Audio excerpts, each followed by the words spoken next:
जिला राजी पढ़ाकर दीवान होकर के जैसे खड़ा हो पाए थोड़ा सा ताली दे के स्वागत करब ताकि इनको उत्साह बढ़ी और हम लेकर समाज ले माने सरकार बस ले का व्यवस्था के हम माने लागू करवा चाहती उकर विषय में संदेश देवन। तो संजू बाबू के मुखातिब थी संजू बाबू के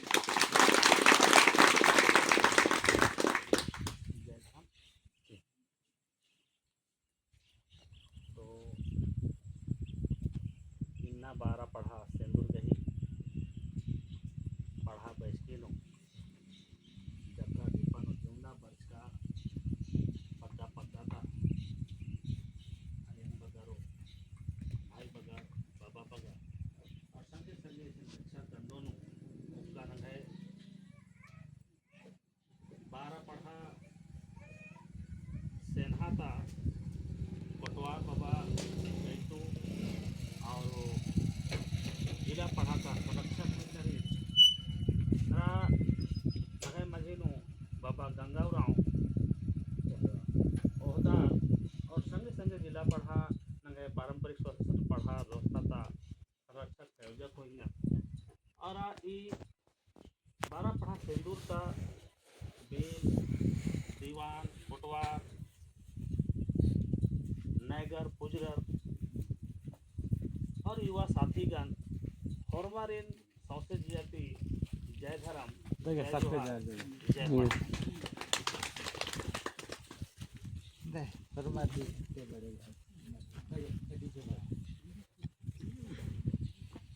तो अकुन बड़ा दव कथा वर्चली अड्डा एरर की दुनिया मारा कर इन्ने लका सुंदर अड्डा नु पे ओकर की नहीं ओकर अन्य रहे बड़ी ना लगी विचार ना लगी तो आपको कथा वर्चा की ईसन कुछ पुरखर मल हो बुझर ना आऊंगे भाखा चाहिए नन्ना की जरूरत रही सरकार रही लेकिन सादरी दौरे कतना का बलदान है तो हिंदी ना कौन चल रहा एक सादरी तरीक दूसरा मानो का है वाला चले हिंदी ना तो हाँ तो हिंदी सबको समझ पाएंगे ना चलिए ठीक है। तो मैं एक बार फिर से आप लोगों को जोहार जय धर्म करते हुए बात को शुरू करते हैं। 12 पढ़ा सिंदूर के तमाम गांव से जितने भी समाज के प्रति विचार रखने वाले सोच रखने वाले यहाँ पर पहुँचे हैं सबों को धन्यवाद करते हुए आज का जो मुख्य विषय है उसमें आने का हम प्रयास करते हैं। देखिए आदिवासियों का इतिहास बहुत लंबा है बहुत पुराना है। भारत देश का आज़ादी तो हुआ है आपको ये 1947 में संविधान बना 1950 में इसमें हुआ था है कि नहीं। तो भारत देश का आज़ाद होने से पहले भी यहाँ पर आदिवासी लोग रहते थे। हम लोग रह रहे थे कि नहीं रह रहे है कि नहीं। यहाँ पर सिर्फ भाषण नहीं देंगे सवाल जवाब करेंगे कुछ बात एक दूसरे से चर्चा करेंगे तो खाना में भी चर्चा करना है। तो आप लोगों से पूछते हैं हम लोग भारत देश यहाँ पर आज़ाद हुआ 1947 में और संविधान बना 1950 में। ये तो हम लोग पुस्तक में पढ़ते हैं भले रहे हैं नहीं देखे हैं हम लोग लेकिन पुस्तक में तो पढ़े हैं। लेकिन आदिवासी जो है भारत देश आज़ाद होने से पहले था कि नहीं था यहाँ। तो कानून तो 50 से बना संविधान तो 1950 से बना लेकिन हमारा पुरखा लोग जो रहता था उन लोग कौन कानून से चलता था। उन लोग भी कोई नियम से चलता था कि नहीं। बिना नियम का चलता था है कि नहीं। कुछ नियम तो था। तो क्या नियम था वो आप लोग से पूछ रहे हैं। जब जो है भारत देश तो आज़ाद हुआ 50 में यानी संविधान बना 50 में आज़ाद हुआ 47 में। तो उससे पहले से अगर हम लोग बासिंदा यहाँ पर थे तो हम लोग बिना नियम कानून का एकदम ऐसे चलते थे कि कुछ नियम कानून था। नियम कानून से ना था। हाँ तो क्या नियम था उसको बताइए हमको। पढ़ा एकदम सही बात है, हम बता रहे हैं। इसी को जानने की जरूरत है।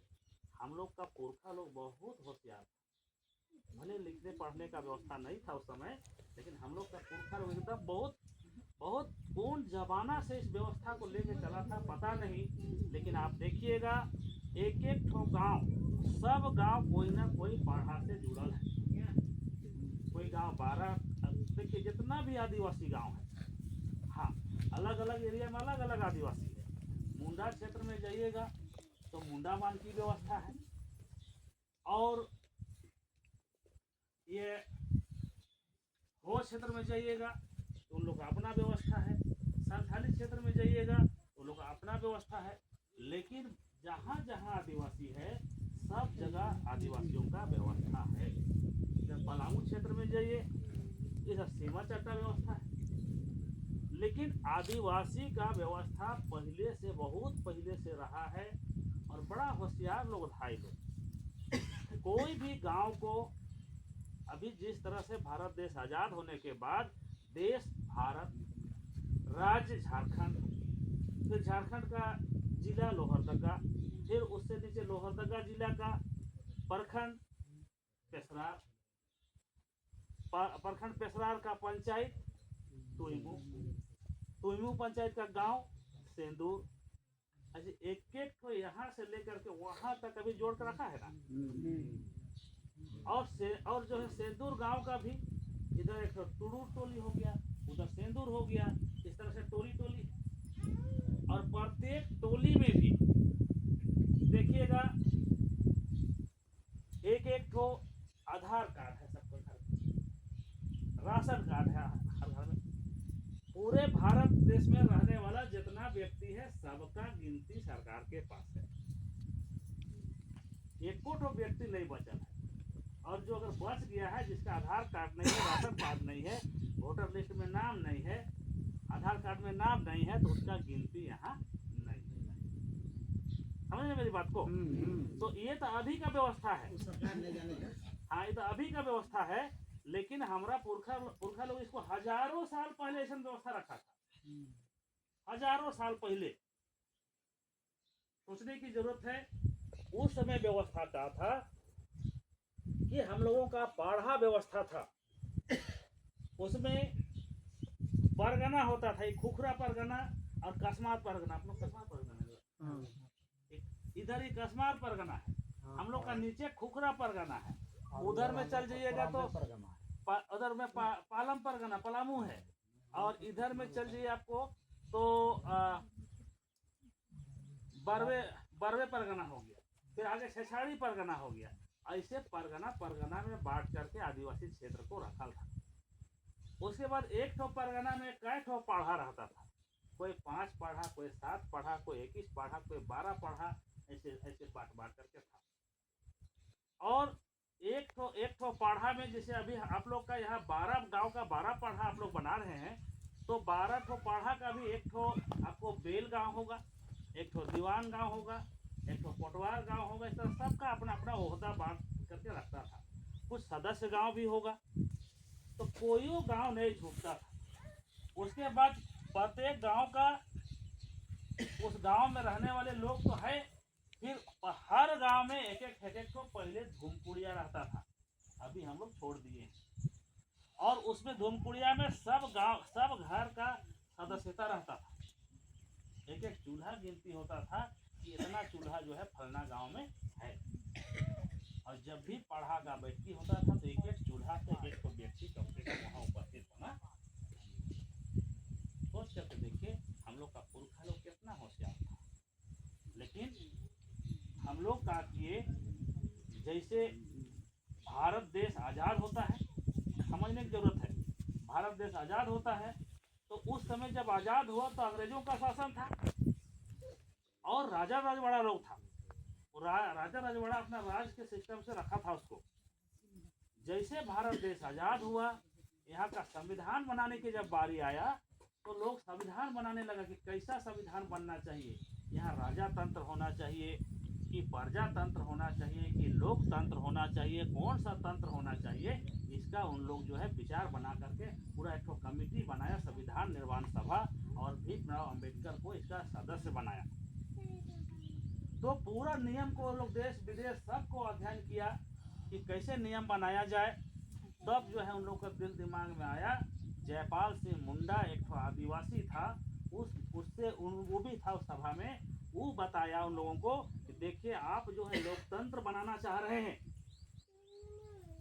लोकतंत्र खोजने से नहीं, आप जा करके आदिवासियों से मिलिए, उन लोगों से देखिए हम भी आदिवासी हैं, लोकतंत्र जो है वास्तविक रूप में आदिवासियों के पास है। अभी वीडियो एक तो वायरल होता है, देखिएगा, अभी भी रिकॉर्ड है वो जयपाल सिंह मुंडा का कहा हुआ कि आदिवासियों को लोकतंत्र सिखाने की आवश्यकता नहीं है, उन लोग एकदम अपने आप में लोकतंत्र है, जा करके देखिए। तो आ करके हम लोगों का सिस्टम को अध्ययन किया, उन लोग देखा कि भाई एक कहीं भी बैठता है, एक चटाई में राजा भी बैठल है, उसी घर खानदान का एक व्यक्ति राजा है, और उसी घर खानदान का व्यक्ति एक पहान भी है, उसी घर खानदान का व्यक्ति एक पुजार भी है, और सबको एक ही चटाई में बैठ करके किसी भी बात को फैसला ले रहा है। तो बड़ा सुंदर व्यवस्था देख करके उन लोगों को लगा कि देखिए ये व्यवस्था बढ़िया है और इसमें कुछो भी फैसला लेना बहुत सुंदर है। तो इन सब चीज़ों को देख करके उन लोगों ने संविधान निर्माण किया, और संविधान निर्माण करते समय उन लोग सबके लिए नियम कानून बनाया, और आदिवासियों की बारी आया तो उन लोगों ने लिख दिया कि आर्टिकल 13(3) का, संविधान का पढ़िएगा तो आर्टिकल 13(3) का में लिखा हुआ है कि रूढ़ी प्रथा, आदिवासियों का रूढ़ी प्रथा जो है उसको कानूनी मान्यता दिया जाए, यानी कि विधि का बल प्राप्त है। हम लोगों के विषय में सोच करके देखिए कितना बड़ा चीज लिखा हुआ है एक लाइन में। आर्टिकल 13(3) का याद कीजिएगा, कभी भी संविधान पढ़ने देखने सुनने का अवसर मिलेगा तो आप इसको पढ़िएगा। उसमें लिखता है कि जो रूढ़ी प्रथा है उसी को विधि का बल प्राप्त है। अब रूढ़ी प्रथा क्या है? रूढ़ी प्रथा है जो अभी हम लोग कर रहे हैं, हमारा पढ़ा, हमारा पंच, हमारा ये भाषा, हमारा संस्कृति, रीति रिवाज, मानता दंता, रहन सहन, हम जितनी चीज करते हैं सबको रूढ़ी प्रथा कहा है। क्यों? क्योंकि ये रूढ़ी क्या है, पूर्वज जो कर रहा था उसी को हम कर रहे हैं, इसलिए इसको रूढ़ी प्रथा का नाम दिया और बोल दिया कि इन लोग जो कुछ करता है उसको सीधे कानूनी मान्यता दे दिया जाए। सोच करके देखिए कितना बड़ा हक और अधिकार हम लोग को एक ही लाइन में दे दिया इन लोग। और इसके अलावा और एक अनुसूचित किया, अनुसूची 5 और अनुसूची 6 में लिख दिया कि इन लोगों के लिए स्पेशल व्यवस्था है, स्पेशल फायदा होगा, इन लोगों को छेड़छाड़ नहीं करना है, जो सिस्टम चलता है उसमें बहुत सा चीज लिखा हुआ है। भारत देश जैसे आजाद हुआ, अब जो है हम लोगों को इतना ताकत दिया, लेकिन हुआ क्या बताते हैं। उस समय बेईमानी हुआ हम लोग के साथ। भारत देश आजाद होने के बाद क्या है, सब राजा रजवाड़ा लोग जो है अंग्रेज का कब्जे में था, देखा कि अब आजाद हो गया, लेकिन एक तो नियम लागू हो गया। अब तो राजा का मान सम्मान, इज्जत और जो ताकत था उस सब चीज जो है कैसे वो अपना करे, इसके लिए उसको दिक्कत होने लगा, क्योंकि यहाँ पर संविधान बन गया, सबके लिए नियम लागू हो गया। तब उन लोग क्या किया, देखा कि यहाँ पर चुनाव हो करके विधायक सांसद बन करके जो है यहाँ का हक अधिकार को पाया जा सकता है। उन लोग दिमाग लगाया, जितना भी राजा जमींदार लोग था, महाराजा लोग था, सब कोई क्या किया है कि विधायक और सांसद बन करके अपना काम को निकालने में लग गया। और आज जहाँ पर आरक्षित सीट था, यहाँ पर से भी उन लोगों ने क्या किया, संविधान में तो आरक्षण मिल गया, लेकिन उस सीट से, उस जगह से वही राजा महाराजा जमींदार लोग, पढ़ा लिखा था, होशियार था, उन लोग जो है अपना धांगर को, अपना जो बात सुनने वाला को, उसको विधायक और सांसद बना करके उसको भी ले गया वहाँ, और जो उन लोग चाहा वही यहाँ हुआ। उन लोग अपना विकास के लिए लग गया, अपना ताकत बढ़ाने के लिए लग गया। हम लोग आदिवासियों के लिए कोई ध्यान और हम लोग का जो यहाँ से विधायक संसद चुन के गया भी था, बाबा कार्तिक उराव गया था, जयपाल सिंह मुंडा था, इन लोग जगह जगह में बात को उठाया भी, लेकिन वहाँ बस 580 लोग में से 2 लोग बात उठाएगा तो कितना वैल्यू देगा लोग? वैल्यू नहीं दिया, और वैल्यू नहीं देने की वजह से हम लोगों का कानून धारा का धरे रह गया, बनाया का बनाए रह गया। आज तक वो कानून लागू ही नहीं हुआ। लागू है वो, लेकिन उसको किसी ने धरातल पे लाया ही नहीं, ईमानदारी दिखाया ही नहीं। सरकार चाहे जिसका भी आया, लेकिन कोई ईमानदारी पूर्वक हमारे लिए बना हुआ कानून को जगह तक नहीं लाया। और नहीं लाने की वजह से हम लोग देखे कि अब जो है लोग आगे आ रहा है, उन लोग का पीछे पीछे हम लोग हो लिए। अपना सभ्यता, संस्कृति, रीति रिवाज, भाषा, साहित्य, अपना पढ़ा, अपना व्यवस्था, सब को छोड़ करके हम लोग उन लोगों के पीछे पीछे लग गए। अब क्या है, इसी बीच में पढ़ाई लिखाई का स्कूल भी शुरू हुआ। अब पढ़ाई लिखाई का स्कूल भी शुरू हुआ तो उस स्कूल में भी क्या पढ़ाया जाने लगा? अभी आप लोग सब कोई हिंदी समझ रहे हैं, लेकिन प्रूफ नहीं समझ रहे हैं, है कि नहीं? हिंदी इसलिए समझ रहे हैं कि वो स्कूल में पढ़ाया जाने लगा। भारत देश आजाद हुआ, उसके बाद सब स्कूल में हिंदी पढ़ना अनिवार्य कर दिया। अगर वहीं पर बांग्ला पढ़ना अनिवार्य रहता तो हम लोग सब बांग्ला बोलते, नहीं बोलते क्या? अगर सब इंग्लिश से अनिवार्य रहता तो हम लोग सब इंग्लिश बोलते, लेकिन वहाँ पर हिंदी अनिवार्य कर दिया। इसलिए हम लोग हिंदी बोलने लगे, हिंदी पढ़ने लगे, हिंदी लिखने लगे, हमारा अपना भाषा छोड़ दी। ठीक है, लेकिन वहाँ पर क्या हुआ? भूलने का और एक कारण है कि वहाँ पर आपको संविधान पढ़ाया गया, नियम पढ़ाया गया, कानून पढ़ाया गया, सब चीज पढ़ाया गया, भारत देश का इतिहास पढ़ाया गया। आप उसके अलावा देश विदेश का चीज को आप स्कूल में पढ़ लिए, लेकिन आदिवासियों का रीति रिवाज, गाना बजाना, उठना बैठना, पढ़ा, हमारा ये व्यवस्था, इस सब के विषय में कहीं पढ़ाई मिल गई।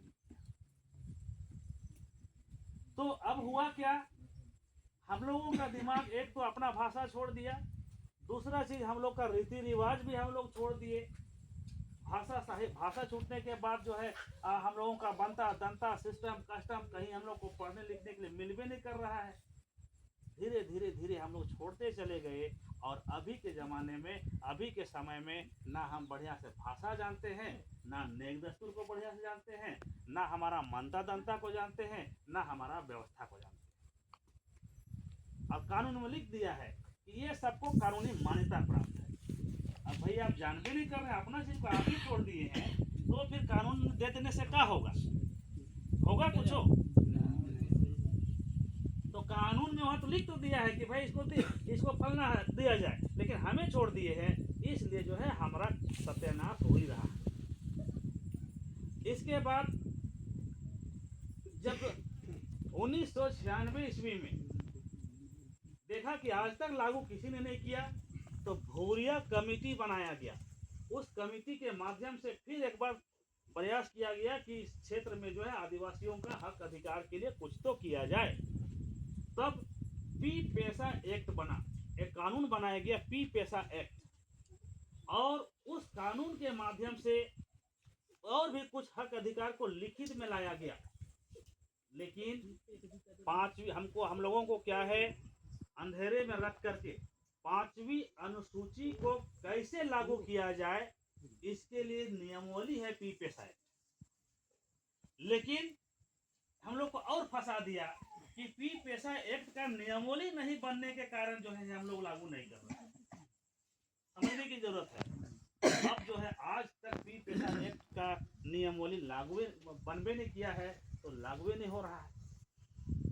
हम लोगों का जो रूढ़ी प्रथा है उसको कानूनी मान्यता दिया हुआ है, 5वीं अनुसूचित क्षेत्र है, उसमें तरह तरह का अधिकार है, लेकिन सब चीज रहने के बावजूद हमारा कुछ नहीं हो रहा है, क्योंकि सत्ता में बैठे हुए लोग अपना पॉकेट और अपना पेट भरने में लगल है। तो हम आदिवासियों को कौन सूद लेता है कि नहीं? वो तो अपने में लगल है। उसको तो अपना चिंता है, अपना समुदाय का चिंता है, अपना समाज का चिंता है, अपना घर का चिंता है, तो हमारे लिए कौन करेगा? तो इस उन लोगों से आशा करना हम लोग को बिल्कुल छोड़ देना चाहिए।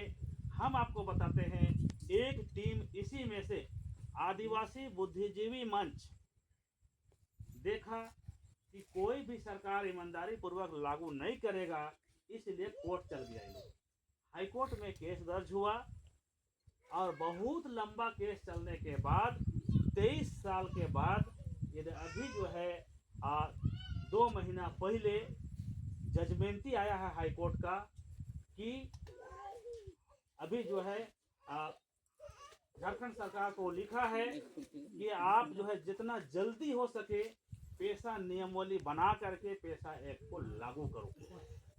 हम लोग के लिए बड़ा सुनहरा अवसर है। ठीक है, उतना दिन सरकार लोग तो नहीं ध्यान दिया, लेकिन कोर्ट ऑर्डर दे दिया, अब तो आना ही तय है।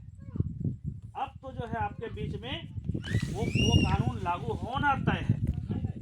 कानून तो लागू हो जाएगा, लेकिन अब जो है हम अपना परंपरा को भुला गए, अपना व्यवस्था को भुला गए। तो जब हमें भुला गए हैं तो लागू करेगा तो फिर क्या फायदा होगा? है कि नहीं?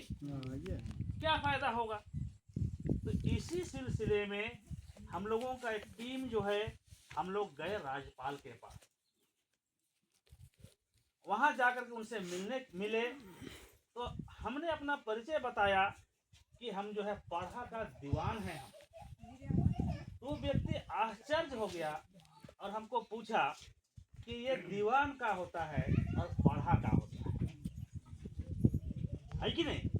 अब जो है उसको क्या पता पढ़ा का होता है कि दीवान का होता है, कैसे जानेगा?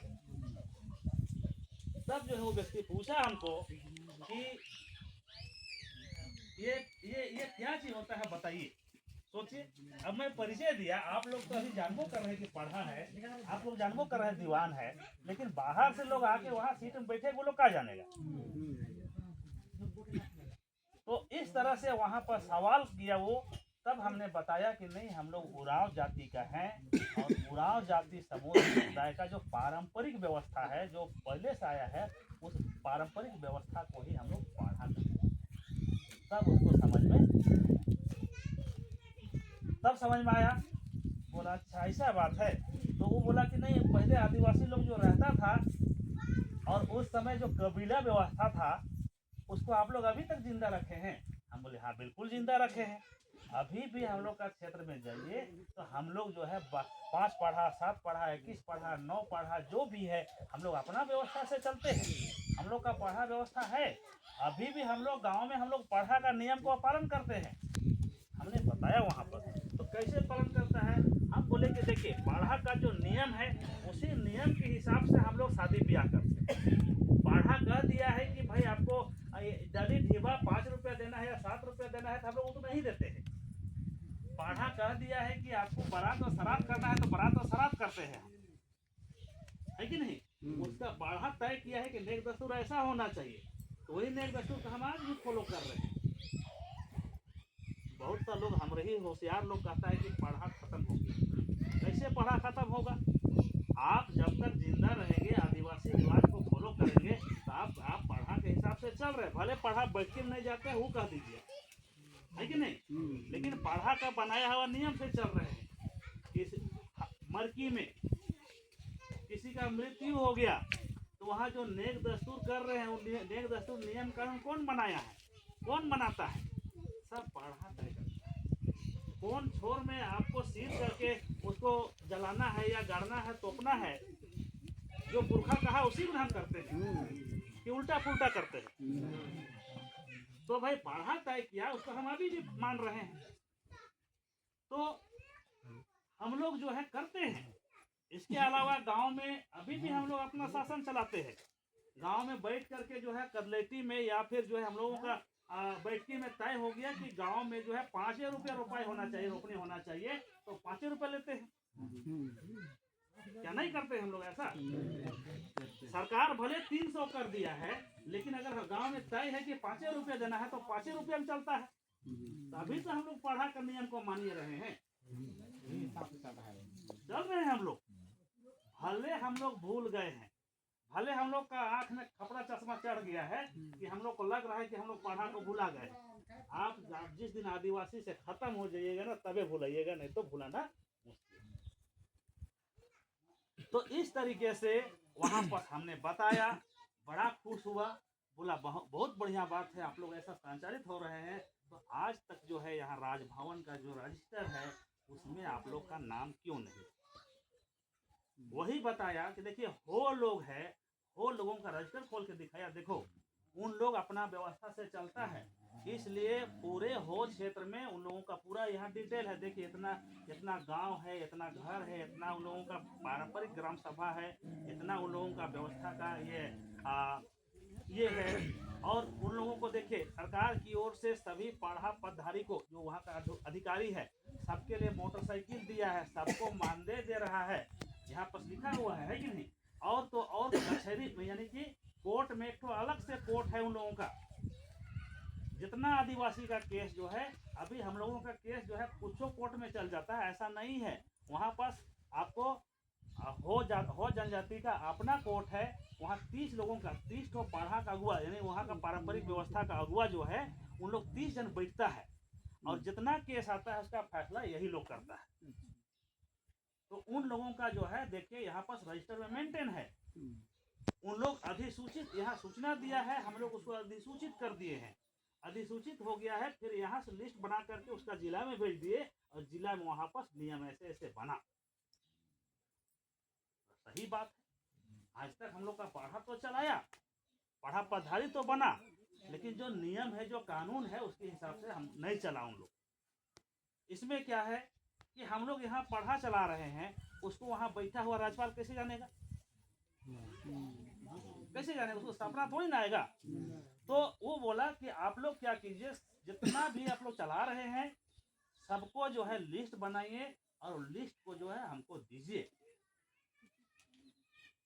तो 2 दिन का टाइम दिया, फोन फान में सब तरफ बातचीत किए, उसके बाद जो है सब जगह का जितना पढ़ा है खोजने का प्रयास किए। तो 32 को कह रहे थे, 32 से 34 हुआ था, 34 से भी 39 ठो मिला।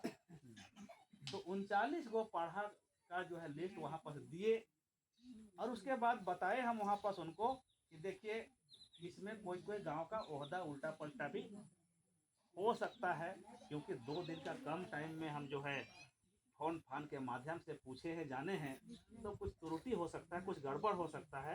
अगर आप इसको अभी नोटिफाई कर दीजिएगा तो वही कानून बन जाएगा, नियम बन जाएगा, तो दिक्कत होगा। तो बोला ठीक है, इसके लिए क्या है, आप बढ़िया से इसको रिसर्च कीजिए, खोज खाज करके बना करके हमको दीजिए। तो अब जो है और एक बात पूछा कि पहले जो है आदिवासी लोग क्या करता था कि कुछ लड़ाई झगड़ा हो गया गांव घर में, उसको बैठ करके अखड़ा में फैसला करता था, पंचायती करता था। आजकल आप लोग करते हैं कि नहीं? तो हमने बताया कि करते हैं, भले चाहे करते हैं चाहे नहीं करते हैं, है कि नहीं? लेकिन अभी भी बहुत जगह होता है कि नहीं? तो हमने बोला कि करते हैं, तब जो है बोला कि ऐसा बात है, तो फिर जो आप लोग का परंपरा के हिसाब से जो वहाँ अगुआ लोग है उसका सबका चिन्हित करके लिख करके आप जो है यहाँ पर जमा कीजिए सब कोई का। हम यहाँ से सबको यहाँ रजिस्टर में ऐड करवा देंगे और यहाँ से जो है नोटिफिकेशन डीसी को भेजेंगे और फिर डीसी के माध्यम से आप लोगों का काम जो है चलेगा। तब आप लोग मान्य हो जाएंगे कि हाँ आप लोग जो है पारंपरिक व्यवस्था से चल रहे हैं। तब जो है रूढ़ी प्रथा का कानून आपके ऊपर लागू होगा, तब जो है आपको पेशा एक्ट का कानून आपके ऊपर लागू होगा। नहीं तो आप कैसे चल रहे हैं, आदिवासी है कि नहीं है, इसका कोई रिकॉर्ड यहाँ, समझे कि नहीं? तो हम लोग यहाँ चल रहे हैं, ऐसा बैठते हैं हम लोग जानते हैं, वो लोग थोड़ी जानता है। तो इस तरीके से, और वो एक चीज बताया, ये चीज बहुत अच्छा बात है कि हम लोग अपना बैठते हैं, उसको क्या बोलते हैं, पंचायत कहते हैं, पंच कहते हैं, है कि नहीं? लेकिन पंचायत व्यवस्था का नाम जो है कब से आया जानते हैं? 42वें संशोधन से। पंचायत का नाम कब से आया है? संविधान में 42वें संशोधन से। लेकिन पंचायत का जो है अर्थ है वो बताया कि आदिवासियों का उरांव का ही भाषा से पंच से पंचायत हुआ और उसी से यहाँ पर लिखा गया है संविधान। कितना बड़ी बात है। पंच क्या है? एम बादम मला, अरे पंच भाइयों, पंचर बादम मला आदे आद पंच इंद्रा है को आदि नंगे व्यवस्था है। तो वही व्यवस्था से उन लोग उठा करके संविधान में लिखा है पूरा देश में पंचायत व्यवस्था लागू है। सोच करके देखिए, इसने आप लोग का पूर्वज का बनाया हुआ नियम को सीख करके पूरा देश में चला रहा है और हम अपना नियम कानून को छोड़ करके उसके पीछे पीछे। तो इसीलिए जो है अभी हम लोग का पुरखा लोग कुछो केस फौजदारी हुआ, कुछो लड़ाई झगड़ा हुआ आपस में, तो 2 से 3 दिन में फैसला कर देता था, नहीं होता था। और फैसला सटीक होता था। क्यों सटीक होता था सो समझ लीजिए। ये लिस्ट आप लोग को दिए हैं हम लोग कि प्रत्येक गांव में कहीं पर कोई भी गांव बसा, पहले का गांव आजकल बस रहा है उसका अलग बात है। पहले का जो गांव बसल है भूइहर गांव, तो ये सेंदूर टूर भूइहर गांव है कि नहीं? भूइहर है ना? तो भूइहर गांव है, उस गांव का कहानी देखिएगा तो 5 तरह का लोग है। भूइहर खूट से समझ लीजिए, भूइहर खूट से 3 लोग होते हैं। एक होता है महतो, एक होता है पहान, एक होता है पुजार। लेकिन कोई कोई गांव में क्या है, गांव बढ़िया नहीं चल रहा है या कुछ थोड़ा सा गड़बड़ होता है तो पहान वहां पर गौरव पहान भी है कि नहीं? वहां पर दूसरों को भी पहने करने के लिए रखा गया है और उसी का पहने चल रहा है। तो 3 लोग जो है, ये 3 लोग हुआ। उसके बाद चौथा हुआ जो जेठरैयत है, वो भूइहर लोगों से बाद में आकर के बसा, वो जेठरैयत हो गया। और जो और बाद में बसा वो गौरव हो गया। ये 5 लोग बैठ करके जो है पंच व्यवस्था बनता था। जब भी कोई फैसला होता था तो 5 लोग, यानी कि महतो खूटी का एक व्यक्ति, पहान खूटी का एक व्यक्ति, पुजार खूटी का एक व्यक्ति, जेठरैयत में से एक व्यक्ति, गौरव में से एक व्यक्ति, 5 को लोग जज बैठल रहेगा। अब कुछो मामला आया तो फैसला जब करना है तो अगर जो है फैसला वो पहान फूट का केस चल रहा है और उसके खिलाफ अगर गलत फैसला हो गया तो ये जो है पहान फूट का जो व्यक्ति है उसको जिंदगी भर नहीं गरियाएगा लोग, जब तक जीते रहेगा तब तक गरियाएगा। इसलिए जो है फैसला गड़बड़ देवे नहीं करेगा।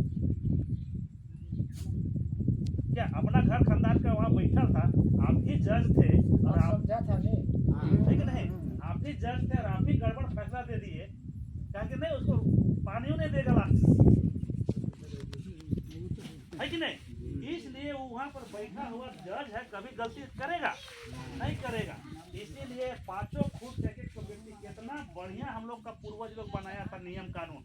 सोच करके देखिए, ताकि कुछ फैसला होता था कहीं पर कोई गलती फैसला नहीं देता था पहले। और इस तरह से हम लोग का व्यवस्था था। और कुछो केस हुआ, कितना सुंदर व्यवस्था था। सोचिए, जज भी हम रही आदमी, वकील भी वकालत करने वाला भी, पक्ष रखने वाला भी हम रही आदमी। उसके बाद क्या है, मुदई भी हमारा और मुदालय भी हमारा। कितना बढ़िया बैठ करके फैसला हो जाना है, गवाह भी हमारा।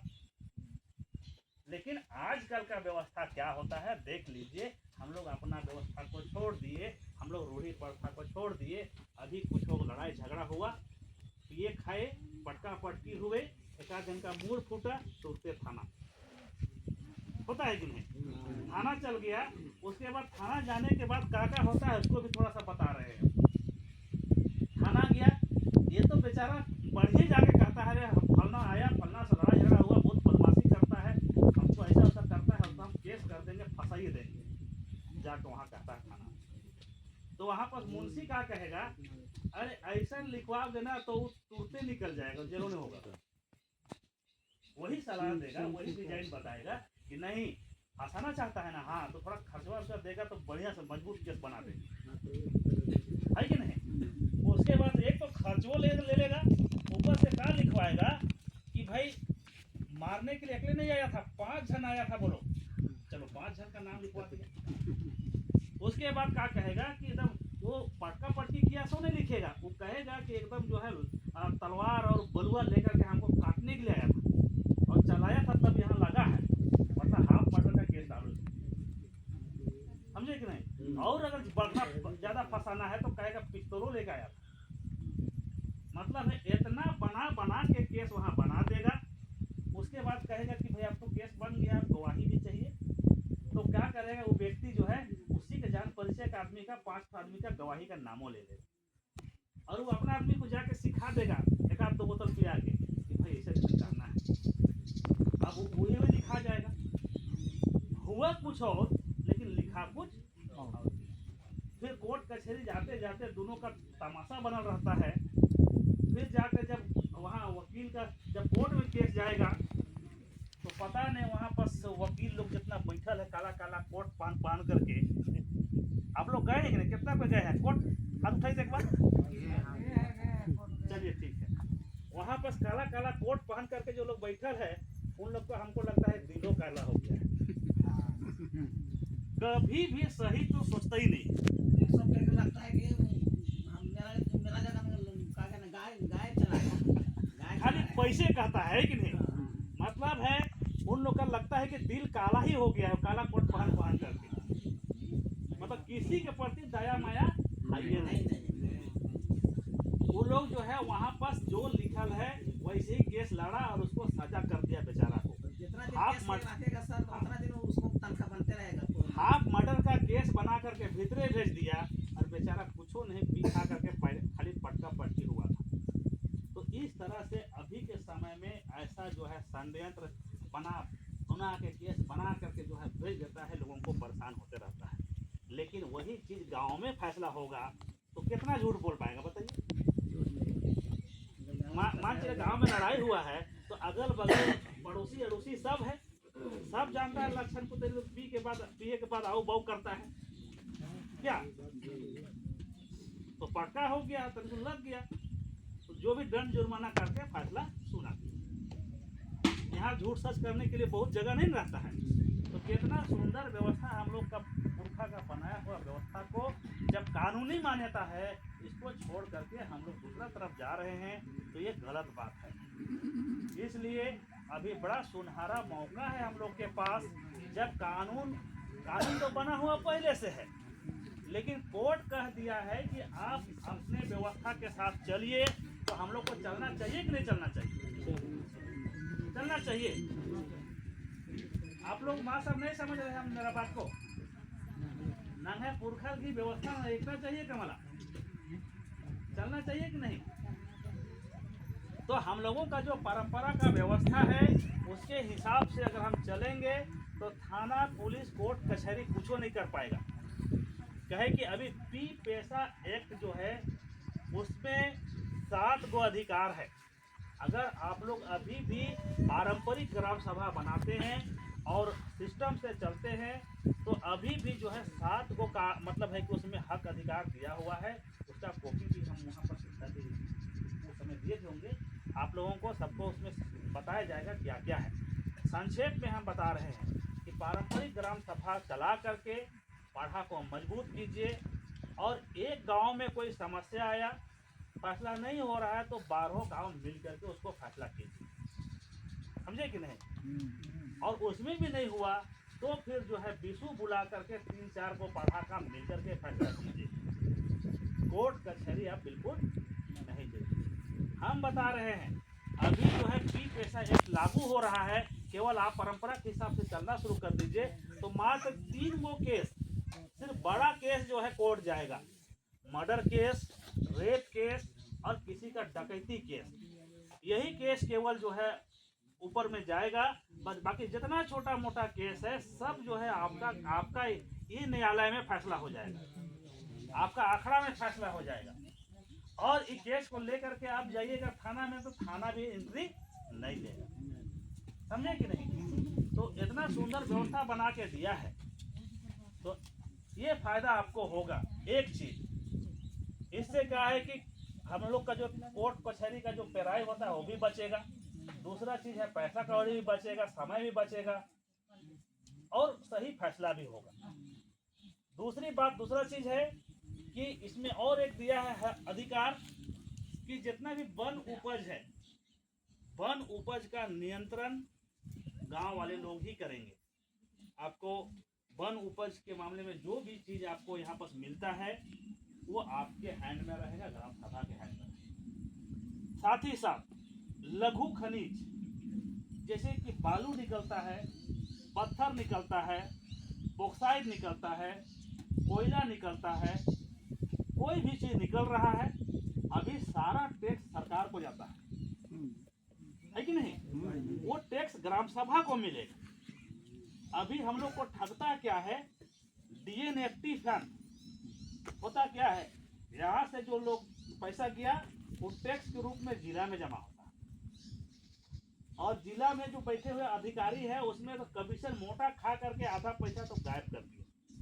उसके बाद उस फंड से कुछ यहाँ पर विकास के लिए काम आता है, तो उतना से इतना आने में जो है बहुत पैसा गड़बड़ा जाता है।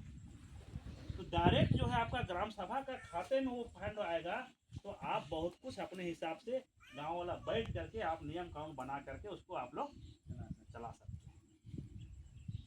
बड़ा तालाब है, उसमें मछली लगा रहा है, तो भी जो है टेंडर होता है, वो चल जाता है सरकार के फंड। बाजार लग रहा है, उसका भी जो है वो तहसील होता है, वो सरकार के फंड में चला जाता है, टेंडर होता है। लेकिन ये पारंपरिक ग्राम सभा जब बनता है तो सारा हक और अधिकार जो है आपके हाथ में रहेगा, ग्राम सभा के हाथ में रहेगा। और इसके अलावा जगह जमीन का जो मामला है वो आपके हैंड में रहेगा कि कोई जमीन को बेचना है तो भी ग्राम सभा का परमिशन, खरीदना है तो भी ग्राम सभा का परमिशन। इतना तक कि सीओ जो है यहाँ पर कुछ बनवाना चाह रहा है या कुछ लगना चाह रहा है तो बिना ग्राम सभा से पूछे यहाँ पर एक तो स्कूल का घर तक नहीं बना सकता है, समझे कि नहीं? अभी भी वो नियम कानून लागू है, लेकिन क्या है, ग्राम प्रधान को चुपे चुपे साइन करवा करके पॉकेट में 100 रुपया दे करके वो लोग झोला में चला देता है। आप लोग यहाँ कितने ग्राम सभा ग्राम प्रधान है आप लोग खुदे जान रहे होंगे कैसे चलता है कि नहीं? लेकिन हम बता रहे हैं कि उसमें सीओ को भी हक नहीं रहेगा। और साथ ही साथ आप लोग जो है बैठ करके विकास कार्य की फंड जो है, जो अभी जो है विकास कार्य का फंड डायरेक्टली मुखिया के अकाउंट में आता है, मुखिया खाते में आता है, लेकिन ग्राम सभा के माध्यम से चलेंगे तो आप लोग का जो ग्राम सभा होगा उसके खाते में आपका विकास का फंड रहेगा। आप लोग बैठ करके तय करेंगे कि कहाँ पर नाली बनाना है, कि कहाँ पर पुलिया बनाना है, कि कहाँ पर तालाब बनाना है। अभी क्या है, जिला में बैठे हुए लोग कहाँ कहाँ ढोढ़ा है वहीं वहीं तालाब बना देता है कि नहीं? और हम लोग का आदमी जो है बैठे बैठे उसको पता नहीं है, 2 पैसा कमाने के चक्कर में चलो ढोढ़े को बनवा दिया तालाब। कहाँ पर चेक डैम बनाना है वहाँ नहीं बना करके दूसरा जगह बना दिया चेक डैम। तो आप लोग खुद तय करेंगे कि कहाँ पर क्या बनना चाहिए क्या नहीं बनना चाहिए, आपको लोग का तय किया हुआ चीज में आएगा। अभी ग्राम सभा कहाँ होता है? पंचायत भवन, अखड़ा में होना चाहिए। आपका गांव का जो चीज निर्माण होना है अखड़ा में होना चाहिए। तो ये सब प्रक्रिया इसमें है, और भी बहुत सारे पॉइंट हैं, लेकिन अभी मैं संक्षेप में बता दिया आप लोगों को। तो ये सब जो है जब कानूनी मान्यता है, फिर जैसा एक तभी जो है आपको मिलने के लिए तैयार है, तो आप लोगों से अपील है कि हम लोगों का पुरखौती व्यवस्था को हम लोगों को फिर से लागू करने की जरूरत है, तब कहीं जाकर के हम लोग मजबूत हो पाएंगे। तो क्या कहना है, आप लोग जो है परंपरा के साथ चलने के लिए तैयार हैं कि बदला हुआ चीज के साथ आप लोग जाने को तैयार हैं? क्या पारंपरिक व्यवस्था को फिर से जिंदा करेंगे हम लोग? कितना कोई करेंगे? आवाजें नहीं आ रहा है, चलिए प्रधान उठा के सबको ये कीजिए, लेकिन नहीं चलिए सबके लिए पारंपरिक व्यवस्था को आप अगर जिंदा कर पाए तो पारंपरिक व्यवस्था में सामूहिकता है कि नहीं? आप, मैं बता रहा हूँ, कोई कमजोर नहीं होंगे। पाढ़ा को हम लोग को मजबूत करना ही पड़ेगा। इसके लिए पाढ़ा मजबूत हो, इसके लिए हम लोगों ने सिस्टम बनाया है। क्योंकि अभी जो है सिर्फ पाढ़ा में जहाँ कहीं भी जाइए तो बूढ़ा लोग खाली पाढ़ा में दिखाई देता है,